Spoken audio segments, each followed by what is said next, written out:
ધારીના વેકરિયા વિસ્તારમાં ખેડૂતો પર થયેલા હુમલાની ઘટનાને અમરેલી પોલીસે અત્યંત ગંભીરતાથી લીધી છે.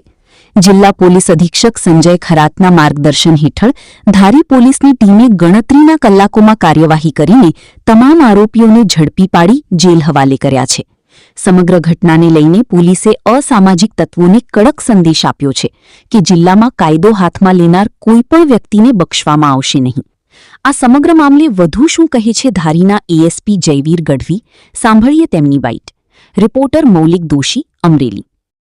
ધારી પોલીસ સ્ટેશન ખાતે તારીખ 11/6/2026 રોજ સાંજના આશરે 5 વાગે ધારીના વિકરયાપરામાં ફરિયાદી અરવિંદભાઈ સમજુભાઈ ભુવાની વાડીમાં જે 5 આરોપીઓ છે, જેમના નામ છે સાગરભાઈ બટુકભાઈ સરવૈયા, વિશાલભાઈ હરેશભાઈ ડાભી, જગદીશભાઈ મંગળુભાઈ બારૈયા તથા 2 કાયદાના સંઘર્ષમાં આવેલા બાળ કિશોરો એમની વાડીમાં જે અગડું આવેલું છે તે નાહવા માટે પડ્યા હતા. અને જ્યારે ફરિયાદી અરવિંદ સમજુભાઈ ભુવા ત્યાં આવી જતા અને એમને નાહવા માટેની ના પાડતા ત્યારે જે આરોપીઓ છે એમને ગાળો આપી અને ત્યારબાદ તેમણે ગેરકાયદેસર મંડળી રચી અને આ જે ફરિયાદી છે અરવિંદભાઈ સમજુભાઈ ભુવા એમને લોખંડના પાઇપ વડે માર મારેલો છે અને જે ફરિયાદી છે એમને ગંભીર માથામાં ઇન્જરી થયેલી છે. ઘટનાની જાણ થતાં ધારી પોલીસ સ્ટેશન ખાતે ભારતીય ન્યાય સંહિતાની કલમ 109 એટલે કે અટેમ્પ્ટ ટુ મર્ડર હેઠળ ગુનો નોંધવામાં આવેલો હતો અને તાત્કાલિક જેટલા પણ આરોપીઓ છે એમની ધરપકડ કરવામાં આવેલી હતી.